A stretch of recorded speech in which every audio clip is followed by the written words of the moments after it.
Hi everyone, this is Nesreen, and you're listening to Talks with Nes podcast, the first show bringing together founders and talented people from Europe, Africa, and the Middle East to share with you their experiences, their challenges, and their successes when it comes to business, technology, and finances. Since 2020, we've become very sensitive regarding the quality of our lives as millennials. We started thinking and taking actions to change the way we live and our perception of that. Our freedom, finances, our passion, our dreams are becoming our top priorities, and how we can achieve a fulfilling personal and professional life is becoming one of the most challenging topics that we are facing nowadays.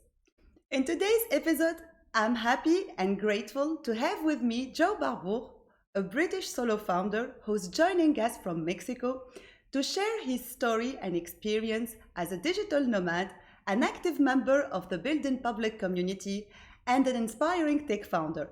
Thank you for being here with us, Joe. It's an honor to have you.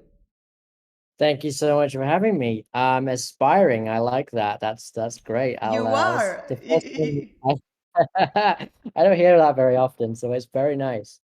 You Great are. to great to be on. Thanks for having me. I know your story, like I know some of it, and the point of today is to share it with other people. And I'm pretty sure that a lot will identify with it and will find you more inspiring than I do. Well, I hope that's the case. Thank you. That's really nice. Going back to the beginning of your journey, how it all started, I think it would be great if you can share it with us. What was your motivations? What was the triggers that pushed you actually to change completely your life? Where were you working in a London office, and where are you today, and how that happened? Yeah, sure. It's a complicated story, but so I moved to London. I was born in the north of England. I moved to London to study film and TV production and decided I absolutely hated that. Um, and so was doing other things outside of that. And one of those things was coding. I learned to become an iOS developer right when the iPhone was already out, but the iPhone SDK just came out. So I was playing around with building the very first iPhone apps back when it was sort of the Wild West. So I was getting into that industry, and then I fell sort of into the startup world, which was heavily growing in London and still is to this day. It's a great tech scene. Um, so I was living that life, bouncing from startup to startup. I was growing on climbing the career ladder, so to speak. Yeah, Not a conventional ladder, not working one job for 10 years and yeah. making my way to the top, but starting with new startups and then working my way up from like a junior developer to eventually a CTO level in sort of mid-tier startup. And through all of that, it, even though I was working in an industry which was paying me well, the lifestyle I had was hard. It's an expensive place to live. It's one of the most expensive place to live. Yeah. You lived in Paris, right? All Yes, right. I live in Paris, and I also lived in London for 1 year. I did an internship there. And I can definitely agree with you. It's one of the Yes, most expensive it's places. the city. Yes, yes, it's insane. Like you can't get anything for your money. And at the time, I just kind of thought that was normal. That was just how people lived in their 20s.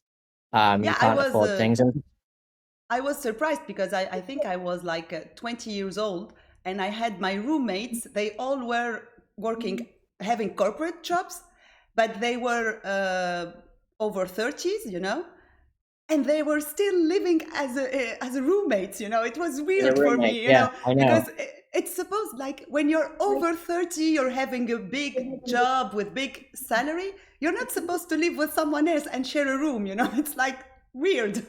But I that was know, the and case in probably London. yes, and probably a crappy room as well. Like 'cause you're not living high luxury here when you're sharing with someone. You're living you're living pretty dingy. And yeah, that was just the norm for me, and it was a norm for a lot of people, and it still is, and Yeah. that's absolutely fine. And then I started speaking to an old school friend that I was very close with at school, and as we were still close, but he'd moved to Nepal, to Oh, Kathmandu, Nepal, and he'd gone to university out there, the only university in Nepal, I believe. And he'd learned the language and he'd settled into this new life. Now, this is a guy that's born in the north of England, and just the difference. And I was just, I imagine the difference in way of life. How did he manage to just take this leap of faith? I mean, you're not only going to a place that yeah. is a little bit different from where you grew up, it's completely different. It's at the other end of the spectrum. It's a third world country, which is no disrespect to Nepal. It just is. That's compared to you know affluent parts of affluent England. It's very, very different. You have the language, the culture is hugely different. The distance, just everything is the polar opposite. And for me, like, how how does someone do that? How does Yeah. someone, completely switch their circumstance up? And why? There's a lot to lose. And the more I started thinking about it and chatting with him about it, the more you have to gain. I was looking at it all wrong. Um, he'd built this completely new life. He was having a great time. He was, able to drive around the country on his own, experience different cultures, speaking to people he'd never normally speaking to. He was writing a book. He was living a life that he wanted to live, and I really admired that. So I got up, and I went to visit him for like 3 weeks, and it was one of the best experiences I've ever had. We drove around the country on the back of a rusty motorcycle. Um, and I saw live elephants for the first time that weren't anyone's pet. They weren't in a zoo. They were there on the road. Blew my mind, my tiny mind. And when I got there, and just experienced all of this, I came back to London. I was like, I don't want to do this anymore. And as soon as I stepped off the plane, it was raining outside. Again, you've been to London, you know how cold it is, and Paris isn't much different. I think I came back at like in September, so it was starting to get cold. It was dark already at like 6 p.m. Um, it was only going to get worse into winter. For those of you who have never been to England in the winter, it gets dark at about 4:30, and it's about 4 degrees. And it's not a place that's it's not mentally encouraging, shall we say, when that's the life. So I looked outside, and then as I was looking outside, some guy ran into me and called me a word that I definitely can't repeat on this podcast for no reason. I was just in the way, and that for me was just almost a pinnacle moment of, this is what it's like here. This is, everyone's just go, go, go Yeah. all the time. It's taking so much from me, and it's turning me into this angry person. Um, as well, I was becoming what this guy was. I was becoming this. The more I stood back and examined myself, I was becoming this person that was obsessed by just building a huge business and growing and making a ton of money and being successful in the space without any sort of regard for anyone else. Really, it was a really Yeah. selfish way to live. Um, all my own mental health, which I'd struggled with in the past quite a bit, and it almost just hit me like, a blow to the head right away. Like, you got to get out of here, man. You're going to be stuck here, and you're going to turn into that guy that's just, so angry for little reason. And so almost within the hour, I signed up for a digital nomad travel group called Hacker Paradise, which is a bit like remote work. Um, so I signed up for that. I applied for that. Again, it was almost right away, and lo and behold, like 6 weeks later, I was living in Da Nang, Vietnam. Oh. And I'd made the leap. I'd put all of my stuff into storage, and I told myself, you got to try this at least. Try it. Um, you'll be back in 6 months, I'm sure, and then you can maybe give you some perspective on life. And as every single day went by, and these I'm talking like the first just 2 weeks, the more I was like, no, I'm not going back. I'm not going back at all. And I need to figure out how to make this work now. So I was I was working freelance at the time, and that was doing the job. It kept me living this lifestyle um for a good while. And then I went back to working for a London fintech company, which I'm no longer a part of, but that kept me going for a while, fully remote. But what had changed for me was it was a shift of not wanting the huge mansion in London, not wanting this, big to be CEO of a a VC funded company. It was just to be happy. It was just to be, it was quite selfish living. It was about me, but I was the only person at that point. I had no dependents. I didn't have a partner anymore. And so I was focusing now for the first time ever on my own mental health rather than Yeah. sort of define goals that had been put in front of me, or what I perceived to be important. Um, yeah, It's so it's that was it's funny because you're saying something that I do have this discussion with so many people, like when I say I'm leaving France or I left France, or when you come from Europe and you go to a country which is completely different, people, they always ask you, it's like you're crazy, it's like right, are right, you yeah, crazy, are you out of your mind? What are you doing? And I love your story because it really brings the mental health in the center of it. You know, I totally understand the feeling you got when you went out of the plane. When you came back from your trip to London and you saw the rain and you saw the people and the crowd. It reminded me. I don't know if you visited Paris, but there is a place called La Défense. It's one of the most famous financial district and corporate district in the nearest suburb of Paris.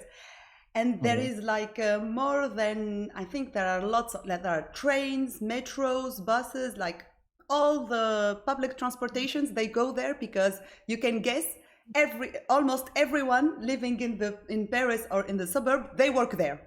So when you go around 8 in the morning, 8 a.m., you will see people literally like robots. Literally right, yeah, the same pace of working, the same actions, everyone looking at their every day, yeah, phones, look at the phone, right, yeah, with the yeah, headphones, walking, not even looking around them, and walking at the same distance from one another, and with the same pace. Tack, tack, tack, tack, tack. yes, yeah, almost like an army, right? Yeah, and that's, that image for me, when you were speaking about your experience, that image came to me, because when I left the corporate world, I was still in France and I was still in Paris, and I started my entrepreneurial journey there. But just without even leaving the place, you start looking at the place and at the people differently. You did the leap of faith straight away, and that was amazing. But I guess now when you come back to London, you just see it differently. You're like, how are you living like that? Yeah, yeah, unfortunately I do. And now I struggle going back to London. It's one of those places. I think I stayed too long, but yeah, I completely understand that. An image just sprung to mind there of I was working in the the skyscraper in Canary Wharf, which is the famous sort of Yeah, skyline you see of London, the pointy building, old financial building. I was working on one of the high floors in there. great, And great I was view, looking by the down, way. incredible view, absolutely incredible view. But But one you of don't the have views, time to see it. No, because you're trying to just work and work and work and pay the bills, right? But yeah, I mean, one of the days I just sat there I went up to a floor that you could just sit by the window because it was more of a co-working space. And I looked down and you have the station at the Yeah, bottom, and you can see people just flooding into the station. And it's I incredible. recorded a video of it and I played it back in I sped it up. I think the app was time lapse. And honestly, it looks like ants going into a hive because it basically is.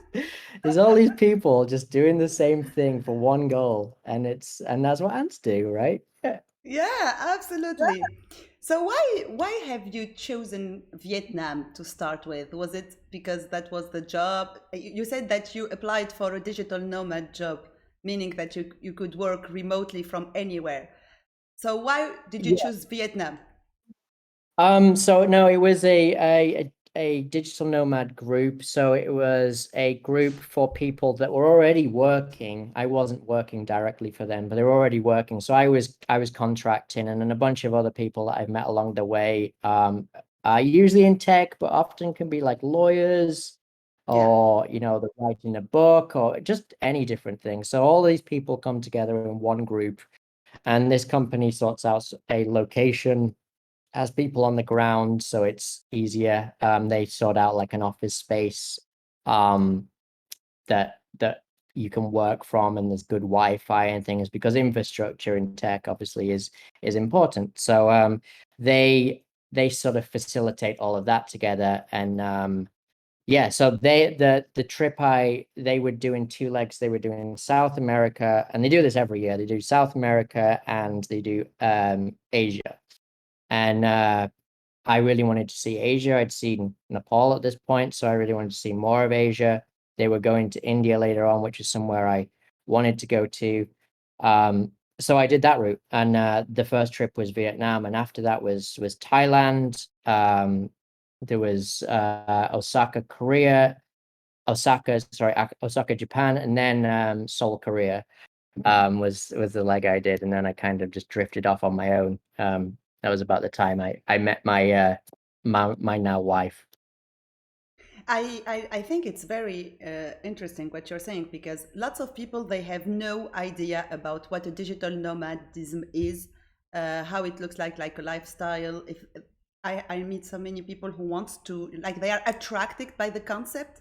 They feel that it's a great concept. It might, everybody dreams about traveling and working at the same time, but they don't know from where to start, and they don't know that there are some groups and organizations and even companies who do exist, sorry, and they make it simple for people to embark in such a journey, to become a digital nomad, to find remote jobs, to whether as a contractor or whether as a full-time employee, and all of that stuff. Like, I think that it's still not clear in the head of so many people.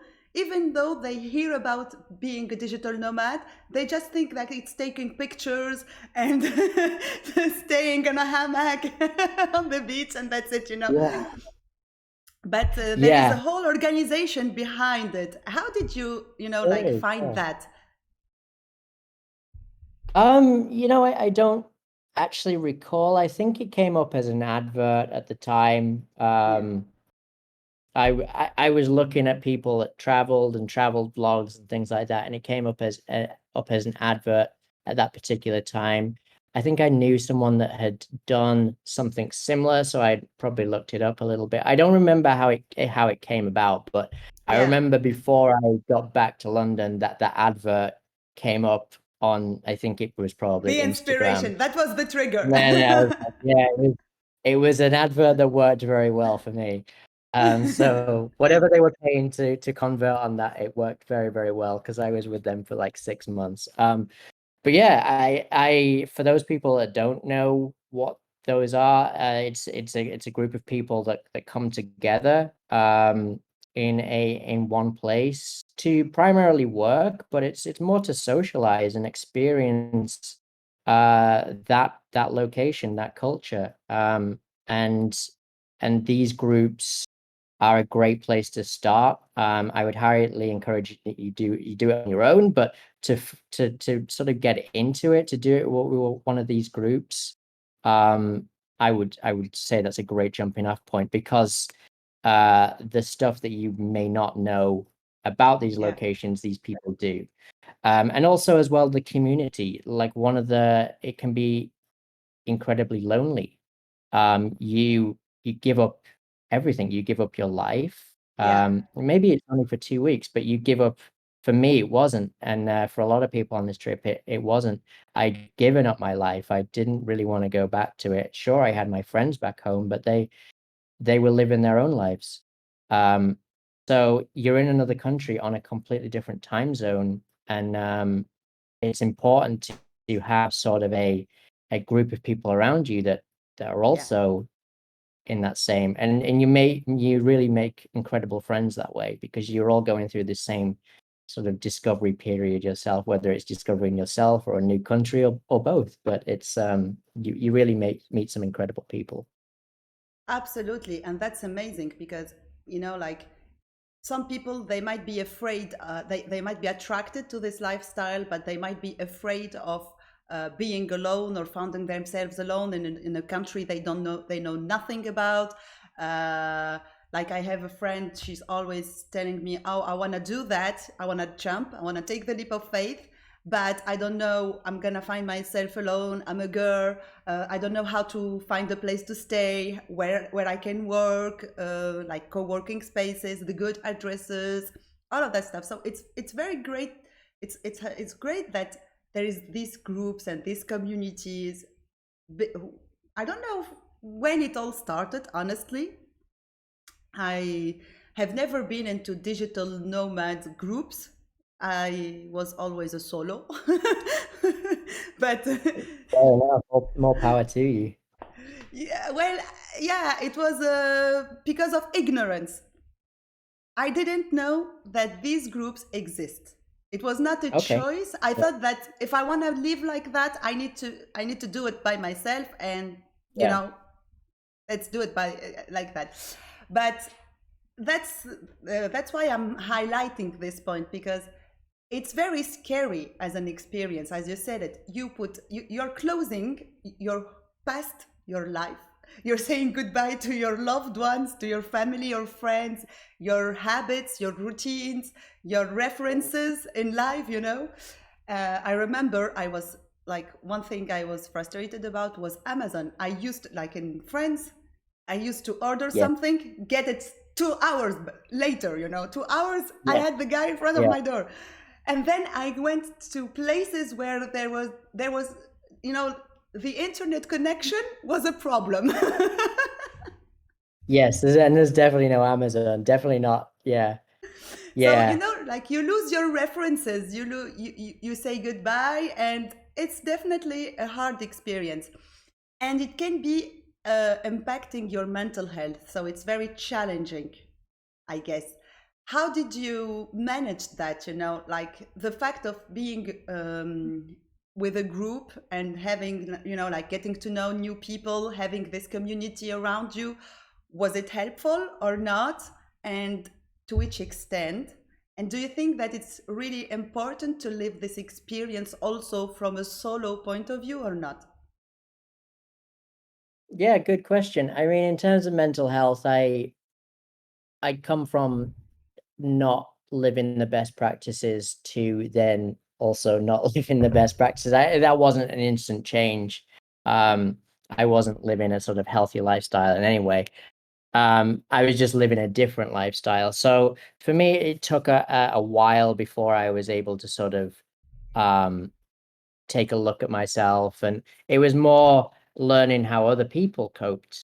That was the big one for me, which again was the importance of having that community, how other people coped. I mean, coming from England, one of the things I found is that social, um, anything social usually involves alcohol.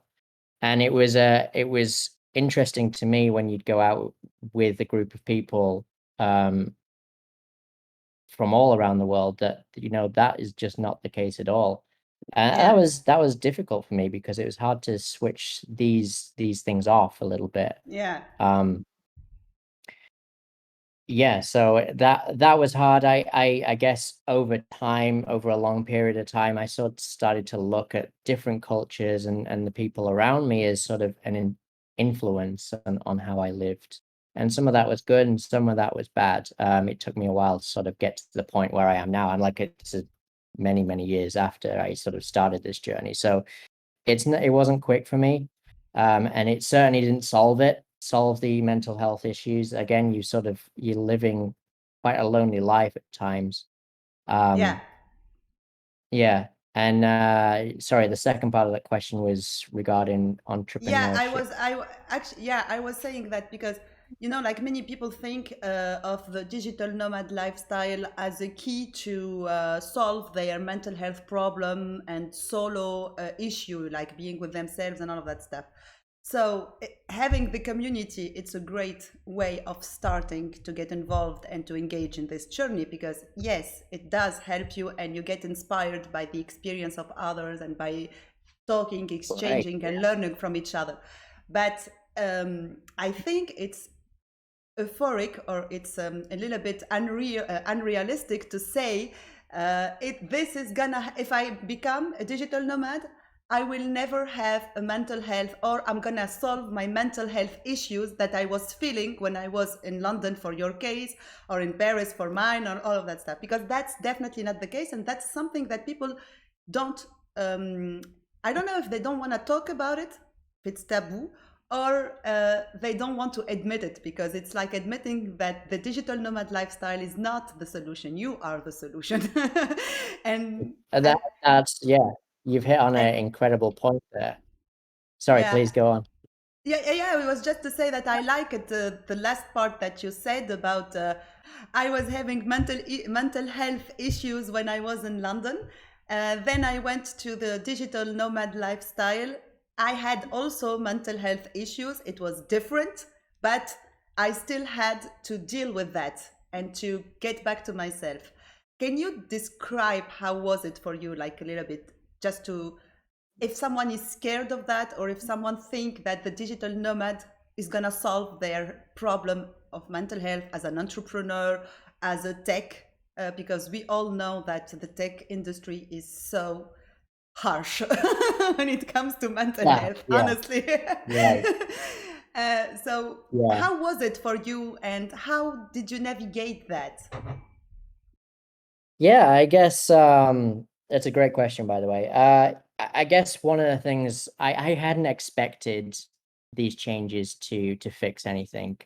At the same time, I think it's important to point out that big changes usually will make, if you're struggling with mental illness, depression, anxiety, change will often make it worse. It doesn't Yeah. make it better, because there's so much more going on in your brain. And that's something I've learned recently. So yeah, it was a long time for me trying to learn better mental health habits. This was usually being part of different communities, whether that was, on the building public communities on Twitter, which we'll talk about a little later, or it Yeah. was the nomad groups, or it was just friends. Um, uh, the last 3 years I've started doing therapy, like teletherapy with BetterHelp. It's not a sponsor, by the way. Just a shout out. And that for me it's been groundbreaking. It wasn't too expensive, and it's given me the sort of techniques to look at my life and improve them. And I've done a lot of work to address some of my more deep rooted issues and some of my anger issues that I've had over the years. And I think I've come through the other side quite positive about them. But yeah, these things that you do, you have to realize that it's not going to fix everything. In fact, it might sway you the other way, and you've really got to go out of your way to look at yourself and do what's right for yourself, not what directly other people are doing. I know that just contradicts what I've said a little bit about looking into the communities around you, but you've got to use those tools that you have. You can reach out to people and have conversations and ask serious questions. And that sort of can help you sort of realize who you are and who you sort of want to be. But it really takes you to do that work. And one of the best ways I can think of doing that is doing therapy. For me, that's just been one of the greatest tools. And yeah, that's I hope that Yeah. answers the question. Yeah. It does. It does actually. It's true that sometimes changing, like not sometimes, but most of the times, changing your lifestyles radically, it triggers some unconscious fear. You know, when you live in a comfortable life, you have the same routine, everybody's doing the Yeah, same. It's sort it's like you're being um, under an anesthesia, you know. It's like you're being drugged or something, and you don't think, you just execute.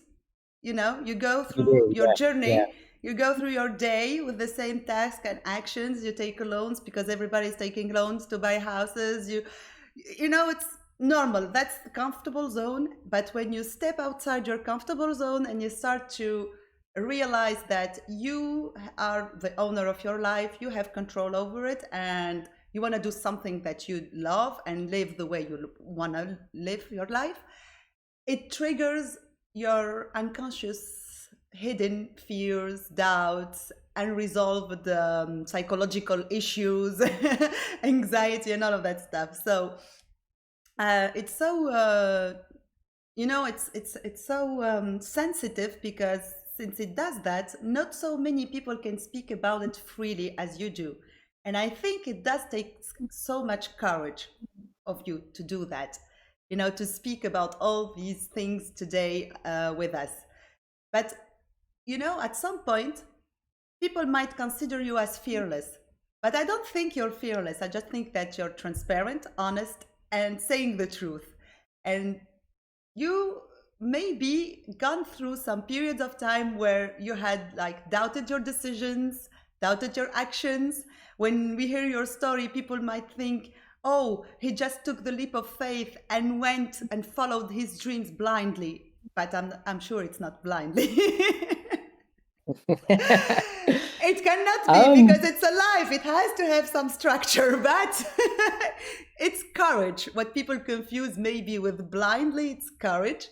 And honestly, like sometimes, no, but people are uncomfortable talking about this part of mental health, and this part of and admitting that changing the lifestyle, especially going to a digital nomad lifestyle, um, can trigger some unresolved issues, unresolved mental issue with ourselves. And we are human. We can doubt our decisions or doubt our actions, and we have like dark moments and all of that stuff. How did you dealt with those moments when they happened to you? And did you know, like when you second guess your decisions, you found yourself in Vietnam or in Thailand or in Japan or whatever, and you're like, what am I doing? yeah. I mean, first off, it kind of was blindly. I do leap into things more than a lot of people will think of. My wife's just like this. She will plan a lot of things. I, on the other hand, will just do things, whether even if it's stupid or dangerous. Um, That's and good for so you. I mean, it's worked in a way, so I'm not gonna, shoot myself down for that. But I know not everyone's like that, and yeah. So I know a lot of people hold more reservations into to doing stuff like that, and that's good. Um, I think my journey and how I dealt with things was probably like I did when I'd left. It wasn't the best. It was probably unhealthy. But as time went on and I learned to sort of stand back from myself and recognize myself and and look at the bigger picture of what I wanted as well in life, which changes as just naturally as I think when you get older. Um, that that all helped me sort of get on a better path. So it wasn't anything that I did when I left London to change that. It was more a long period of time Yeah. of sort of self-reflection, and surrounding myself with good people. I mean, the best decisions I've made was one, and I talk about this freely, is leaving London because it got me where I am today, and two was all the people I met along the way, but three was, meeting my wife. I'm gonna put that to number one, otherwise I'll get in trouble. But yeah, it was all of this was taking a leap of faith. And all of this, I probably did it in not the best way. I don't think there's ever a right way to do all of these things. Um, but you have to surround yourself with good people, and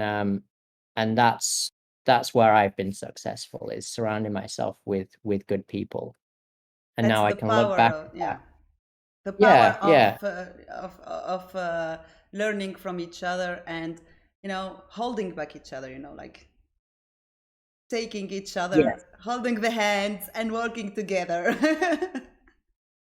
Right, yeah. And that's, I say leaving London was high on the list, not because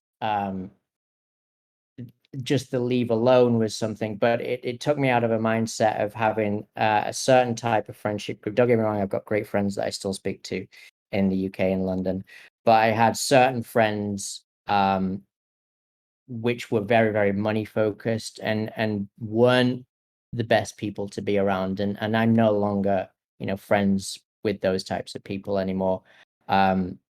That are polar opposite to me, because I've changed and they haven't. And that, that's fine. If that's the life they want to live, so be it. And that's absolutely, that's cool. But as I've gone on, I know that's not what I want. Um, and so I've moved in a different direction. So naturally those friends and that community sort of falls away. And I think Yeah. that's one of the big things about standing outside of your comfort zone. Really does. It makes you reflect on the people around you and the circumstances that you're in, and look at, are they good for you? Are they bad for you? And if they're bad for you, it's maybe time to move in a direction. And that's what all of this has done for me. And it was never a quick process. It was sort of eventually facilitate a more positive outlook which was personally better for me. And if I'd stayed in London, um, again, this is why it's so important to me that I left, that I wouldn't have changed that mentality. I would have gone down the same path. And that path, looking back at it and sort of reflecting on it, is not a healthy path by any means. And Yeah. I say healthy, I mean, I'm not by any means, I'm mentally healthy now. I'm much, much happier, but physically, I like ice cream too much. Yeah, yeah, that's so true, honestly. And like today, you talk about it, talk about this journey and this experience, with a like looking back, okay? But when you're in it, and you're, for example, the experience of you are changing, and you start notice that your circle of friends is changing also, that transition, that transition phase, which can be doubtful, scary, because this is the reference, this is what this is your friends, and you're not attracted to this lifestyle anymore. You have nothing to talk about it with them. You literally feel stranger, to them, and they are strangers Yeah. to you. And that period can be very difficult. I know, because it was, at the beginning for me, it was one of the most challenging period of time, for me, because when I was talking to my friends, no one was, and they didn't even care about what I was doing in my days, or where I was, and which place which place on the earth I was, or because they were completely different. Like, we can speak for 1 hour, and the only thing they will say was complaining about their job, how their boss didn't give them a raise, They have opened a new restaurant in Paris, but it's so crowded that they need to wait to make a booking. That was the discussion, and I was like, Yeah. okay, so I I need don't to get make new into this friends. anymore. Don't get into this anymore. Yeah. And like, it's so scary because you feel so alone. Yeah. You really do. If you don't have new friends around you at that point and you're in this Yeah, transition period, yeah, it's incredibly scary where you talk to people and you're like, wow, how are we friends almost? How were we so close? And you look at that and it can almost be sad when you look back at that and you're like, wow, that yeah, did I waste time with this person? That's never the case, but did I waste time with this person? Did I um was it right to be friends with them in the first place? How did we ever get along? And you start to reflect on yourself, like is it me? And if you can start to see that you've made the positive change and you're comfortable with that change and because they haven't changed, you know, it's a you problem, but it's part of the process of getting to that new exactly. place. Yeah, exactly. And it's not only about changing your lifestyle, it can be even about changing your work. Like, for example, for me, it was when I left the corporate world to start my own business. That's I was still in the same place as my friends, but I was feeling stranger to them. It's Yeah. really making a shift at some point in one of the subjects or in one of the area of your life that you don't like your friends or your ecosystem, they don't follow up with. And what you said that it's sad, and I totally agree, it's so sad because sometimes you feel at this period, at that moment, you can feel that you understand them because you know the life they are living, since it was the life that you were living. You know it, but Yeah, they yeah. don't understand you, so it's like one-sided love. Yeah, yeah, yeah, yeah. And they don't understand you anymore, and they may not understand why you've made these decisions. Wasn't life okay before? Uh, Yeah, uh, yeah, but it it shouldn't doesn't help. be. Yeah, No, it doesn't help, and that's what I found inspiring in your story, because it shouldn't be a reason not to have the courage to do and to follow your dreams and to change your life, and to be happy and to say you said it lately. You said it was again a selfish decision, but it was a positive, I think, selfish decision to say, okay, I I love my friends, I love my family, I love my life, I love my country, I love whatever it is, but I'm gonna be selfish enough, and I love myself first, and I have to do the things that make me happy and build the life that I want to build. And that's, the switch in the mind is not natural for everyone, and that's what I found very inspiring in your story, because you're sharing it in a very natural and comfortable way, that it's like it drops out all the fears, and the complexity within. It's like, oh, it's very easy. Let's do that. yeah. I mean, if you don't think about it, it is very easy. Yeah, and it I shows that you do things blindly. Like, okay, I want to do this. I'm gonna do it. That's courage, man. courage, courage / stupidity at parts, but yeah. you Either know, way, either way, either it works for me. way. So I stand by it. Very good. So, Joe, you are part of many communities in Twitter and in the web in general. You've been active in the last couple of years in the Build in Public community and the Bootstrapped Founders one. What do you love about them? What do you do in these communities? I have to admit, I know a little bit about the Bootstrapped Founders communities, but the Build in Public ones are so strange for me. Yeah, I can understand that. Yeah. I just, like, see the tweets on Twitter from people posting like some tweets like tech savvy tweets, and that's it. Yeah, it's very much you're seeing how the sausage is made Yeah, with exactly. building progress. But Yeah. we can feel like, for especially these communities are very active in Twitter as a social media platform, and you can feel that even though I don't understand all of the tweets and connect with the vibes, but you can feel that there is a solid community, and there is this willingness to share, to grow together, to help each other, to support each other. And that's why I'm actually in the groups of Build in Public, because I love that spirit. So Mm. what attracted you to those communities? Why the Build in Public and the Bootstrapped Founders communities? And what do you love about them? And what are the bad sides that you want to improve, for example?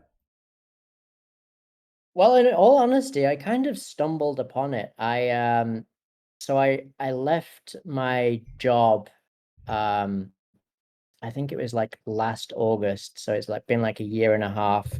And I I'd started building my business and was looking for ways to market it. Twitter seemed to be one of the most obvious avenues amongst, other social networks. I don't use Facebook. I don't particularly like LinkedIn either. So Twitter was a good place to start. So I joined. I've been on Twitter in the past, but um this time felt different. So I just sort of joined and instantly found people like Dagobert, which you've had on this podcast, Yeah, and Tony Din would be another one. These are two individuals amongst many, many, many that I could list that are just being so transparent in what they do day to day. Both of them left their well-paying job yeah. to pursue solo entrepreneurship blindly again, almost, um, with little understanding of how to do it, and I've often failed. They post about that quite frequently, which is another aspect that I really like. It's sharing those failures and not looking at them as a negative trait. And yeah, so I started following these people and seeing what they were doing, and seeing actually how successful they are just by doing this. And it's because of the feedback, and it's because you're not doing your solo entrepreneurship is such a lonely journey, and it can really be damaging to your mental health. And I'd kind of done it way, way, way back and not done it very well at all. Um, and then I've been part of a company that's, just forming, and again, it's like it can be really toxic. And you need to find a way to stand back from it all and look at, again, sort of the bigger picture and what other people are doing. What are they doing right? What are they doing wrong? And all these people are posting what they have done wrong, why they shouldn't do that, why you shouldn't do this. Um, and it's not always the best advice, which is just, that's one of the issues of being online, is there's advice out there, you shouldn't always take it. But in a lot of these cases, it was great advice. It was just honest advice, Yeah, straight from the heart. And these people were successful because they'd learned through the community. And so I just sort of dived in with the hope of learning from these people. And it takes a long time to sort of understand who you want to be on Twitter. And now I look back at it and it was kind of obvious. It was just be yourself, just be, I mean, hopefully on this podcast and in life, I'm pretty transparent. And so that's what I just tried to be on Twitter, and talking about the things I'm building. And people, not everyone, but the people that you sort of engage with, that are seeing like I said, the sausage being made almost, have sort of a more of a vested interest yeah, in the final product and what it does. Even if they're not the target audience, you build sort of this um rapport of they're building a thing, you're building a thing, they want to know how you're doing it, and vice versa. And yeah. I just think that's really, really positive, and it's been just such a positive experience for me. And I gotta, shout out those two people individually, but everyone else that I've found such great friends on there. I talk to people like I talk to Eunice. It's it's a I've made actual friends, you know, hopefully lifelong friends through this, because we have a lot in common and there's a lot to sort of discuss. There's a lot to joke about. Yeah. It's a lot to have fun with. Yeah. Yeah, that's what I love about Twitter and that you can't find in other social media. You know, like for example, Instagram, you just post photos, videos, reels, or whatever, and people there either liking or just scrolling, and that's it. There is no this real connection. It's not like in Twitter, you put it, you post a tweet, and then there's someone commenting, and the other one retweeting, and the other one recommenting, and it starts a discussion, and it never ends. You know, it's like it's so funny. I love that. I'm not so active in social media. I don't have time, honestly. No, But I fair should. enough. I should I be mean, for me, active in so. yeah, I mean, I for me, should. Twitter is the only one, because I know what you mean with the likes of Instagram, and I think that's why there's a sort of decline there, is there's a lack of transparency. People paint these themselves of having incredible lives. I was guilty of that. And I know most of my friends are guilty of that, or you know, people I've known in the past. You live in these falsehoods where you're posting the best of the best all the time, and you're not sharing anything real whatsoever. Um, and there's so much of that on Twitter as well. I can't say there isn't, but you know, having these communities, Reddit's another one that's a bit like Twitter, is you I can love just be Reddit. brutally I love right. Reddit. It's so Reddit is brutally honest. yeah, yeah. Yeah, I honestly I would place Reddit in another dimension than Twitter or I other would as social media. well. Yeah, yeah, Yeah, yeah. honestly, it's and Quora. I love them both, Quora and Right. Reddit. Okay. Fair enough. Yeah, I haven't because used that. you know, like the concept is so simple. Someone ask a question and people answer that. You know, Honestly, the it's answer, honestly, very it's very valuable. You know, it cannot, like there's nothing that didn't bring value. Like lately they added the ads part because they need to make money, it's a business. yeah. but but from the beginning I was so fond of Reddit and Quora because it was very educative, you know, Right. very educated. You go Example, there, yeah. you learn something, you must learn something, that's it. Twitter is different and it's a bit tricky. You need to know the communities, to follow the right people, to spend time. My problem with Twitter is time. I don't know, Uh, you know, when I interviewed Dagobert, it's basically a full-time job for him. It is. It is, and it has Yeah, been for a very long time. exactly. But I can't do that. I can't. I don't Yeah. have time to do that. So, Yeah. it, unless you're willing to make it serious, like Dagobert does, and to get involved seriously and bring value to the community, it won't work. Actually, you know, it's like a bit tricky. There is Well, also yeah. Yeah, I think you're absolutely right. Coming back to the sort of mental health angle, it requires you. It requires only you. You can't expect to hack your way to the top or hack yourself better in the terms of mental health. There is no life hack that does that. There is no growth hack that gets you to 100,000 um, followers. It's hard work. It's hard work for everyone. I mean, I yeah, tweet every single day, it is hard work. The thing is, though, if you don't have fun with it, that's when it becomes like a job, and that's when people sort of zone out. Um, and I think that's the issue. If you can try it out and enjoy it, and see it as something that's fun to do, that you like doing, that's when you know you're onto something, and you can do it the right thing. Once it starts becoming a job, then I don't think it's worth it at yeah, all. and And I and I know for think Dagobert that he really, really enjoys it, and along yeah, many other people in the but community. it's a job also. You know, it's a job because Oh yeah, um, yeah, at some it's fun. point, yeah, it's fun, which is very fair enough for people like Dagobert, and but at some point, the problem I have with Twitter is that when I first started following the bootstrapped founders community, there was something, I don't know, there was something that they were putting in their bios. Everyone was putting in their bios, and it's like a scale to say, okay, on which step or on which phases they were to achieve their targeted MRR, Yeah, sorry. yeah, I'm guilty of that. So, yeah, and I was like, okay, so everyone is making $1,000 per month. Everyone is making $10,000 per month. Like you can put anything you want in that. It doesn't make any sense.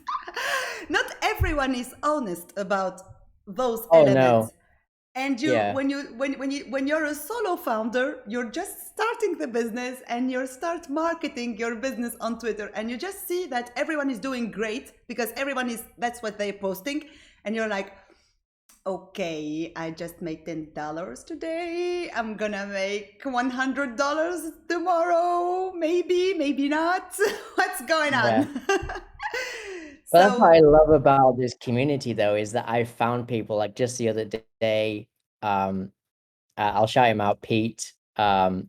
He posted his first sale. It was like $10, and he posted that how it's his it's to pay for his child's daycare, and oh, it was $10. It was such a small amount, but it's huge in a lot of ways because it's one, it validates the idea, and it's two that he has he will become profitable very, very quickly. And since this was like 2 weeks ago, and since then it's gone up to like $100, and it'll go up and go up and become a successful entrepreneur. And he's given an insight into the entire journey, and I absolutely love that. The honesty and the hard work that goes into that, and seeing every single step and celebrating those little steps as well, I think is huge. Because if you don't stop and celebrate these little steps, I mean, your first sale, it may only be $10. $10 is nothing, but in the world when you've spent several months putting your heart and soul into something, and someone's just come along and paid $10 and validated your idea, that's absolutely huge. And I love seeing yeah. those incremental builds. You're absolutely right. People lie about it all the time, but there's the people in the community that are like that.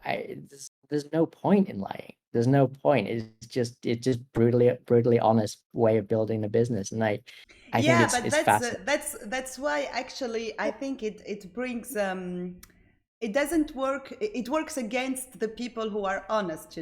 If like you have 90% lying and only 10% being honest Yeah, about those stats, you know, everyone would think that everyone is lying.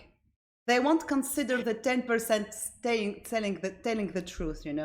Honestly, for example, for me in business, Twitter at this moment, we didn't launch our ad campaigns, but Twitter is out of the scope for us.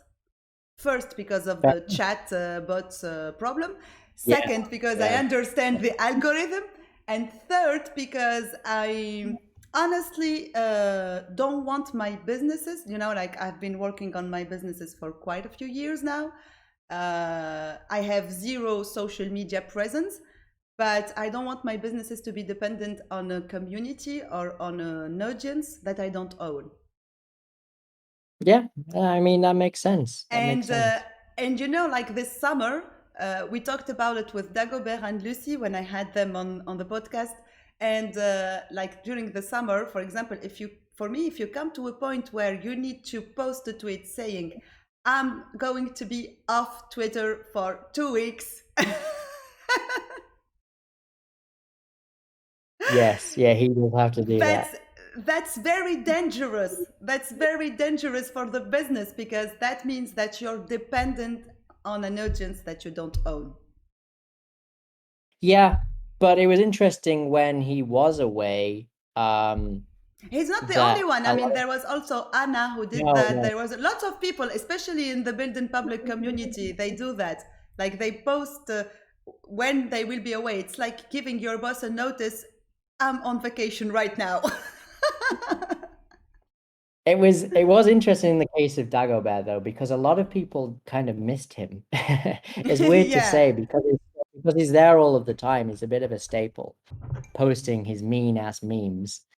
Now you can have He's them on his website, by the way. So you don't need to have yeah, you Dagobert. can. Dagobert, you can go on vacation anytime you want. Yeah, We have the yeah. You could just memlogie.com. become a bot now, my friend. But people would tag him like, oh, it's quiet on here. There's no dagger. We're not being shamed. There's no dagger. It kind of became a running joke. So the audience, I know you say you don't own the audience, but the audience, because they're so invested in what he does, and this is the thing, this takes a lot of time, a lot of energy, Exactly. and Yeah. people don't have that. But when you get there and people know who you are and know that the real self, the real you, people become invested in that, and people hold on to that. It's like what you have on YouTube, where you have massive creators. They become almost like family. Yeah. And you get this almost sometimes unhealthy obsession with them of knowing exactly, when they're going to post, and being so excited about anything they do. And it's not reciprocated, so it's weird in that aspect, but it certainly exists on Twitter for that, where you do have sort of, I wouldn't say control of this audience, but you have the respect of the audience, and that's massive. Yeah, yeah. It's I think in the case of bringing value to the audience and sharing consistently your story, your experience, and the tips and tricks to help them grow. Yeah, in that sense, it's based on respect. But when it comes to business, when it comes to selling, when it comes to marketing, I think on a long term, in terms of sustainable profits, it's a different point of view, but I prefer to have control over my marketing funnels. Yeah. So it's a point of view. Well, I think that there's Twitter starts as the sort of doorway, right? So you can start building an audience, and then you want to transition that audience into a community that you can work with, and then eventually customers. I think that's where Twitter works for that, but it doesn't have to be the be all end all, right? So in your case, you're pulling in customers from other areas and building this sense of community. It all works the same way. It's just a different way of doing it. Exactly. But I think that in terms of content, it's Twitter is one of the most valuable social media platform where you can learn a lot. For example, Dagobert, I like when you read his tweets, you learn a lot, and sometimes it's inspiring to hear his story, to hear how he built logology. There are lots of people like I love the guy of Micro Acquire. I always follow him. Yeah, He's so amazing. I love his story. So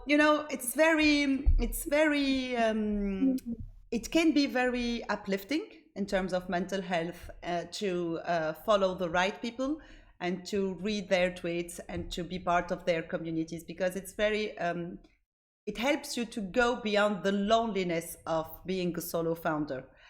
And and on the other side, it can be also dangerous. But I think there is a balance. Yeah, like either you get inspired by Dagobert or by Andre. I think Andre.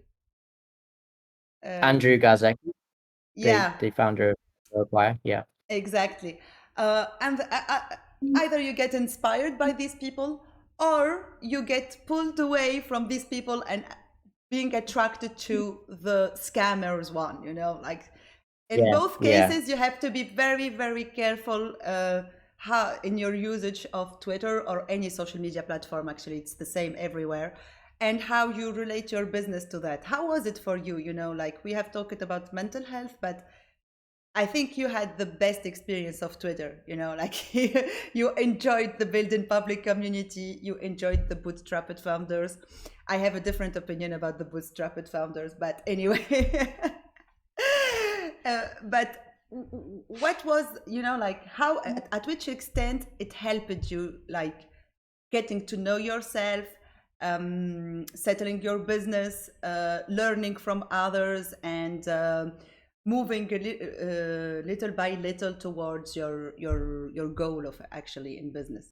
Like you said, it can be very sort of dangerous. There's a lot of false truths on there. There's a lot of charlatans, a lot of scam artists. There's a lot of people that just tell you what you want to hear, and that's no good for business at all. The way Yeah, I did it was, I'm a little older, I'm a little wiser of how people sort of behave online now. Um, but just try not to, put too much truth on what certain people say. And trust is gained over time, right? So, I there's a lot of people now that I've become close friends with on Twitter that I trust what they say because I've yeah, seen it backed up with evidence. yeah, Um, and so in terms of getting feedback, I would go to those people. But at the same time, my audience and my, potential customer isn't all on Twitter. So I've I've tried a lot of techniques to sort of grow my following. The bigger the following, well, no, that's not the case. The bigger the following, the more people see your content is partially true, but you also need to just be posting decent stuff on a daily basis for them to see it and become, for them to know who you are. And then you can sort of push the brand a little bit, but not too aggressively. Um, the building public community is not about selling a product, it's about the journey. yeah, And so I tweet a lot about that. So people are invested in me. And then just a natural progression to this is you get interested in what that person's building, whether it's relevant to you or not. So even if you're not the target demographic, they can become an advocate for that thing. You could say, oh, well, I don't want this, but I know who will want this. And that's been super powerful. A lot of the sort of early users I've got have come from that, of people saying, this doesn't work for me. But I know who would like this. I'll reach out to them and just tell them about it. And then they sign up. And then I try to reach out to these people that sign up via the website and talk to them directly what they will be willing to pay for, etc. Um, I use Twitter also to sort of push a pre-sale. My product isn't out yet, so I can't start making money, but a pre-sale to sort of validate the idea. And again, that community really helped there, of people pushing that. Reddit also helped. Again, sort of you push out an idea and people are like, well, this isn't for me, but it could be for somewhere else. And I think that's the real power of the value of Twitter, is that people become invested in you and interested in you enough to be like, oh, that's cool, but I might, I'm going to remember that now. It sticks in your mind a little bit. So that's what Twitter's done for me. It's been really interesting. I think that's what it does for a lot of people. I think a lot of companies and a lot of other individuals think it's a direct acquisition tool, and I don't believe that to be true. I think it's certainly part of the puzzle. Um, but it's not a direct, unless you're completely just you're building a tool for people that tweet, which a lot of the building public community is doing that. But unless you're yeah. someone like me or you, the market necessarily isn't the people, the building public, they're all the bootstrappers. You're not necessarily targeting them, but they could be a bridge to acquiring more customers down the line, however that may be. And again, that's what Twitter has sort of opened me up to. And I didn't realize this, is you be genuine online, people get invested, and you can kind of build on that, because someone that's invested in you personally is a hell of a lot stronger than a paid advert. You say, Joe Barbour said this on Twitter, people like what I say. There's gonna be and I promote a product. I'm not near that level, of course, but people are going to be more interested in what I had say than what a paid ad says, and the conversion of that is going to be much higher, at least in my experience. Um, so yeah, Yeah. that's how I use Twitter. That's what I use Twitter for. Have you used the paid ads on Twitter? No, no, and I No. So won't, and I don't think I'll use ads on any of these platforms. okay, so what your experience is only from an organic point of view. Yeah, yeah. Very interesting. Yeah. Very interesting. So you've talked about your product a little bit, just like this.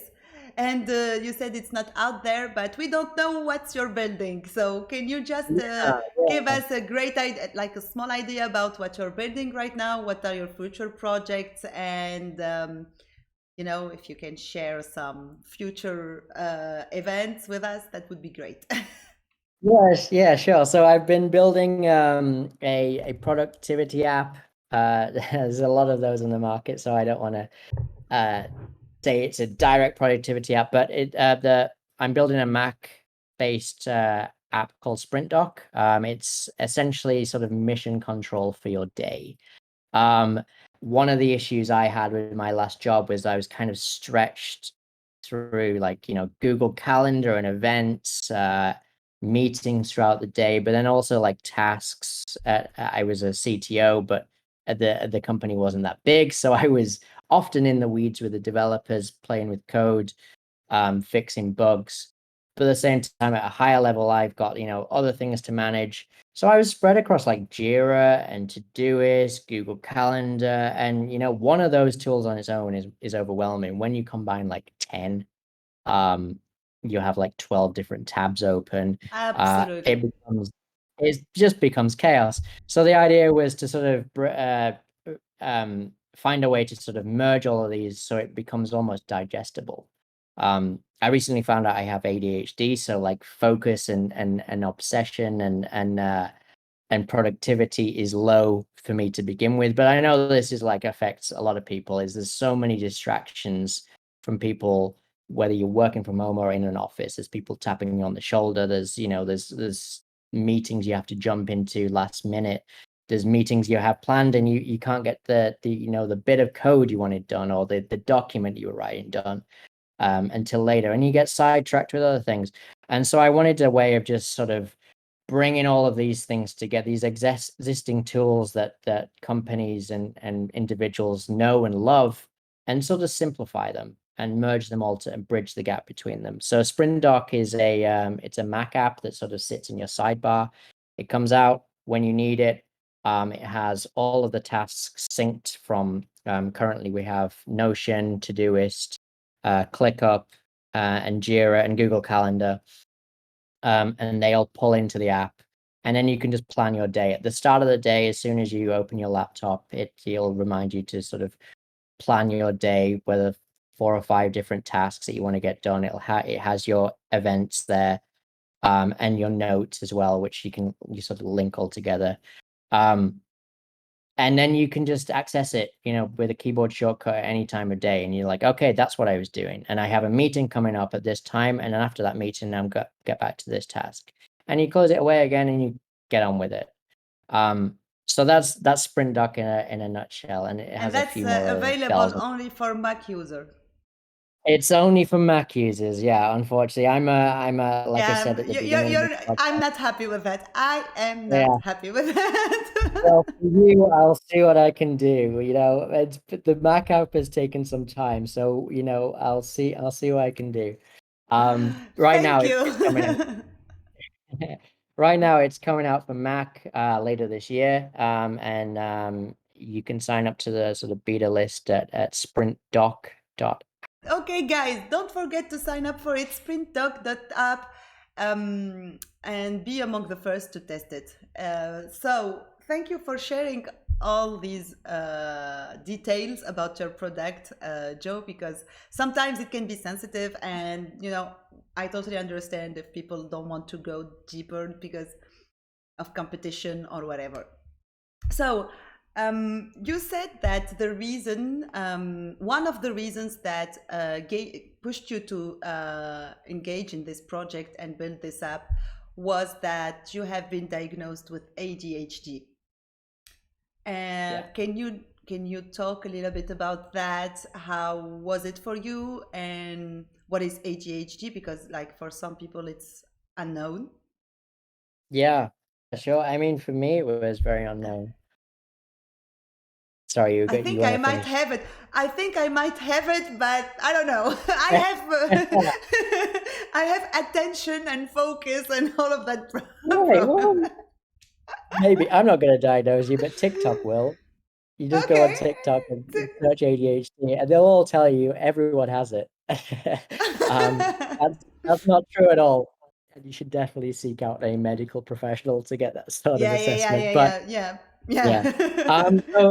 so I found out I'm just about to turn 31. I found out when I was 29. So this has been really, really recent for me. And it is the weirdest thing because for the longest time I just kind of figured I was wired wrong. My brain doesn't work the way that normal brains do, and I was kind of wrong.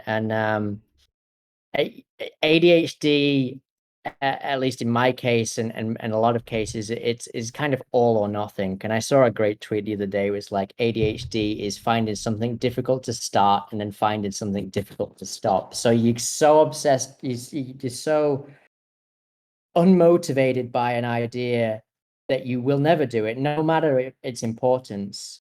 Um, Yeah, and then when you do find the time to do it and it starts becoming enjoying to you, it starts becoming something that you're passionate about, then it becomes very difficult to stop. So it's a sort of obsessive energy, um, where you get obsessed by certain things and want to just focus on that to the point where you lose focus of other things that are important, even down to like eating. It can be that bad sometimes. Your time yeah, just flies by. And so I've struggled with that all through my life. I at school I was always someone that tried, but I'd get terrible exams. And teachers thought I was lazy, and so did my parents. They thought I was lazy and not motivated. And you know what? That was the unmotivated part was definitely true. But you get told that long enough, and you start to believe it. And then when I became an adult, it was more you are selfish and irrational. And I'd leave jobs because I was focused on a project to do something else, just at the whim of a hat, and without, again, sort of without thinking it through. And often they weren't the right decisions, but the focus and the energy that I had to do these things was so passion driven, and it's led me down the entrepreneur path that I'm in today. So it was really interesting sort of finding out Was it what that difficult was. to start a business and become an entrepreneur when with an ADHD diagnosis? Do you feel that Yeah, it's a do you feel that it's something that you're starting the entrepreneurship journey with a lack, or with something that with a burden, or was it normal for you to live and you don't feel that there's something off related to that? I mean, there definitely is. It makes it harder to do certain things. I'm glad I know. One of the best things I did was find out. It was Yeah. a lot later in life, and I'm finding a lot of people online are sort of doing the same thing where they reach their 30s and they're diagnosed with ADHD, and a lot of things start making sense.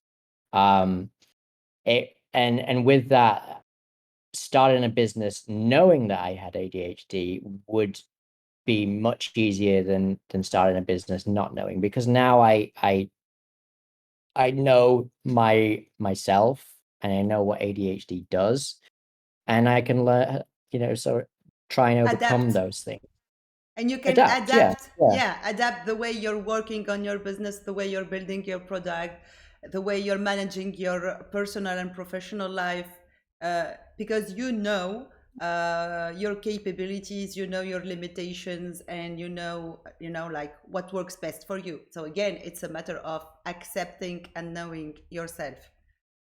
Yeah, yeah, absolutely. I mean, like I said, once I found out, it was and the sort of weeks and months after that, learning about ADHD, it felt almost, and this is maybe silly to say, but it felt almost like a religious experience, because now I could look back at all of the decisions I'd made throughout my life, my 20s, my It teen makes years, sense. even, and you're like, okay, that finally makes sense why you did that thing that way Exactly. around. Yeah.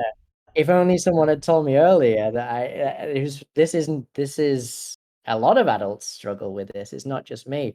And that was a big moment, in learning that it wasn't something that was necessarily just wrong with my brain. And I don't think it's anything wrong with someone's brain. I think it's just a different type of brain, a Yeah, different type of brain that a lot of the world isn't used to dealing with. So we're looked at as kind of outcast. But seeing that it wasn't, knowing the diagnosis, and knowing that this is actually quite common, and there's plenty of other people that are out there just like me, and if there's any people on this call that suffer from it or think they do, there's plenty of other people out there just like you.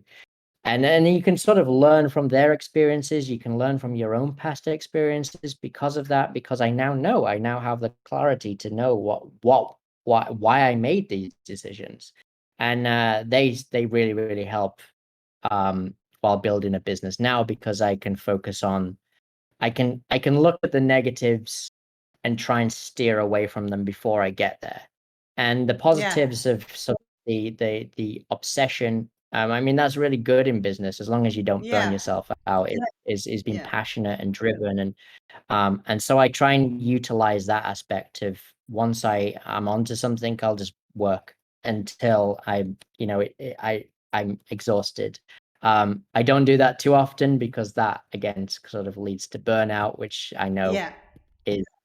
is super, super dangerous. But yeah, it's a catch 22. ADHD is hard to live with. It's hard for the people around you, but at the same time, it can be a really, really powerful tool, especially in solo entrepreneurship. Thank you so much for sharing this with us, Joe. It's very, again, transparent because Yeah. it's like mental health in the entrepreneurship world. It's one of the subjects that is taboo. As an entrepreneur, you have we have problems saying that we have focus issue or we have productivity issue, and it's really difficult because as a founder, again, you have so much pressure. Either you're a solo founder or you have a team. Everybody is depending on you. Everyone is depending on you, your project, your business, your team, your family, everything.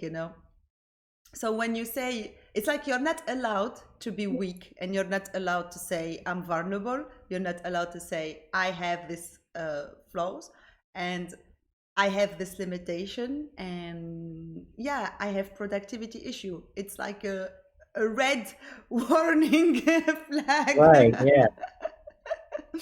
for Yeah. people.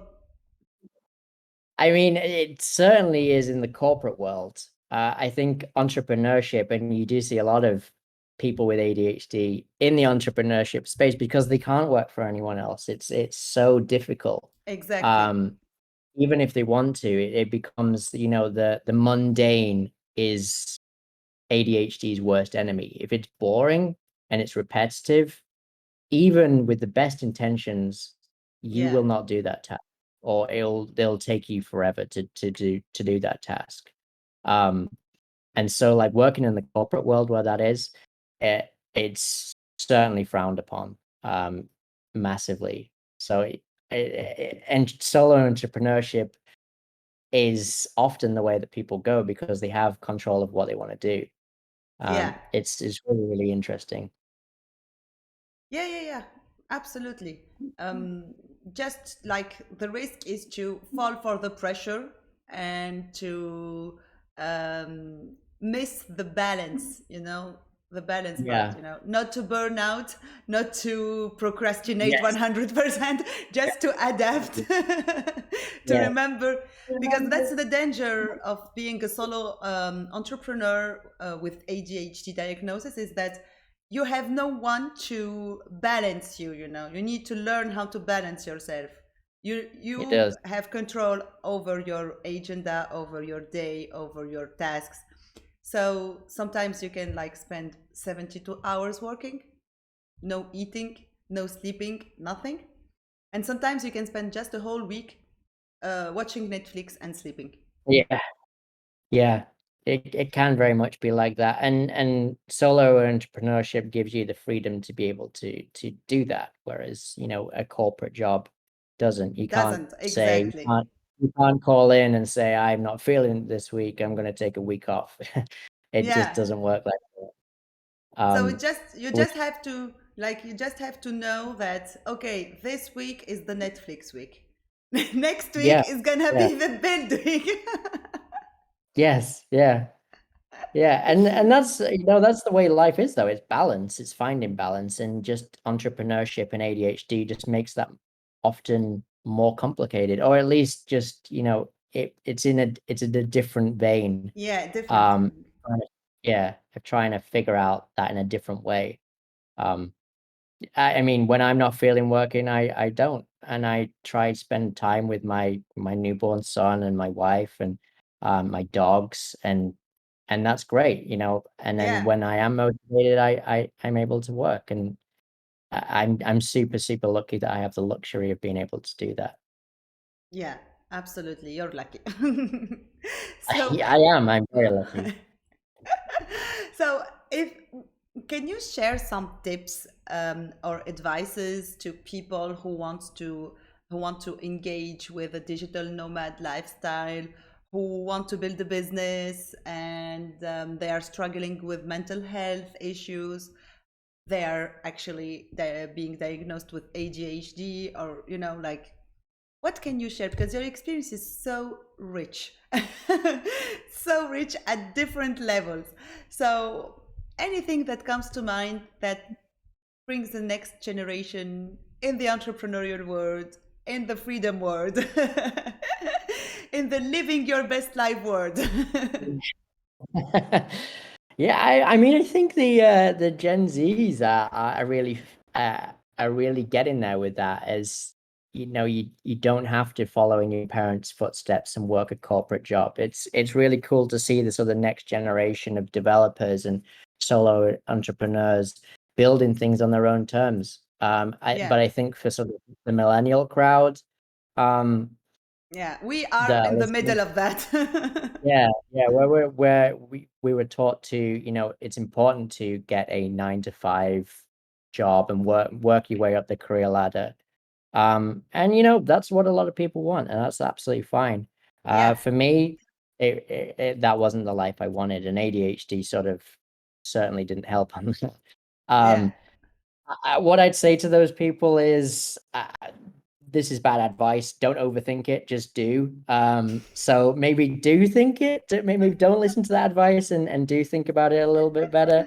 I would I would say in say that case, don't overthink it. Just think it a little don't bit, over but don't think about it. overthink it. Think about it. Yeah, think about it. Don't overthink it, because overthinking sort of leads to self-doubt and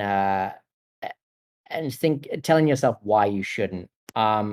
So yeah, I'd take a little bit of that advice, just a teeny tiny bit. I guess better advice would be just not get pulled into a void, whether that be obsession or Yeah, if you're struggling with mental health and you see it getting worse. You just have to stand back from yourself and look at it. With entrepreneurship, with all of these things, with ADHD, with travel, with life, whatever it may be, is just stand back and just take a breather. There's no harm in doing that. Um, Try and speak to someone, whether that may be, a close friend or your partner. And if you don't have that, the internet is surprisingly a good place. I've got um, really sound advice from people on Reddit and on Twitter that are really genuine. Now I don't think you should go out there and make friends with everyone on the internet. There's a lot of bullshit artists that'll tell you to go in the right direction, but there's certain parts of the internet um that will help you if you just ask and you're genuine about it. And that's another thing, is be genuine, and be genuine to yourself. That's really corny, isn't it? no, I like uh, it.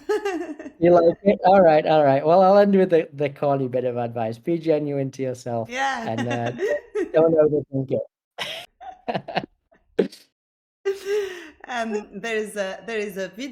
There is a TikTok video that's famous in France.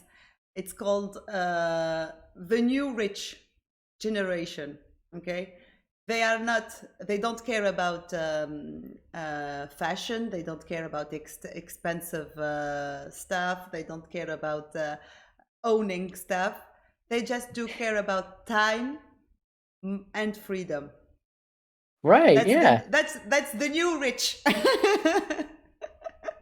They dress like a So homeless person or like Adam Sandler, but they have a better outlook than most millennials do, and I applaud that. I do. yeah. So that's actually the shift I think our generation is living today. And yeah, not everyone is meant to do that. Not everyone is. I'm not saying that everyone should be an entrepreneur. Doesn't make sense. Yeah. Not everyone wants to travel and be a digital nomad. Not everyone, but I think there is a balance between both lifestyles. There is a balance between all of that, that at some point in the next upcoming years, it will bring something new. I'm hopeful. Yeah, I mean the whole work from home because of the pandemic thing has really stirred things up in terms of where people live and their focus. They don't have Yeah, to be in the city surrounded by all the people that have the same goals as them. They can move out to the suburbs where exactly. life's a lot slower and they can reflect. I think that's been a huge change. And if there's more of that coming, I'm all for it. I think honestly, it's the beginning of a Yeah. new way of living and a new way of interacting with people. So that's my hope for the future.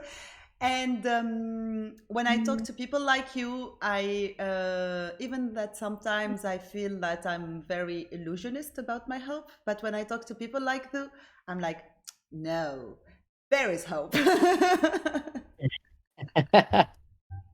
Well, No, that's no, real no. nice. Thank you very much. There is hope. So the last question, Joe, is when people can find you and connect with you.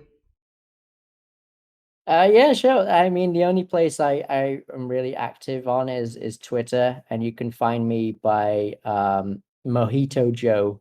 I really like the drink mojitos and Joe. So just type that into Twitter and you'll find me. Do you know how to That make that mojitos or not? You just want to drink them. you know what? I know how they're made. I have never made one myself, which is shameful. Really? Yeah, yeah. I'm gonna have to fix that tonight, I think. Yeah. Yeah, Twitter, Mojito Joe. Perfect. Thank you so much, Joe. It was a real pleasure having you with me in the show. I hope that everyone listening to your story and to everything that we discussed here would enjoy it as much as I did. And really, thank you so much. And, one day we will cross roads. Absolutely, absolutely. Well, this has been so much fun. Thank you for the time. Thank you for listening to me. And everyone that is listening, thank you very much for listening. This is the first podcast I've ever done. It's been really, really enjoyable. Well, we're both newbies, so it's fine. Love it.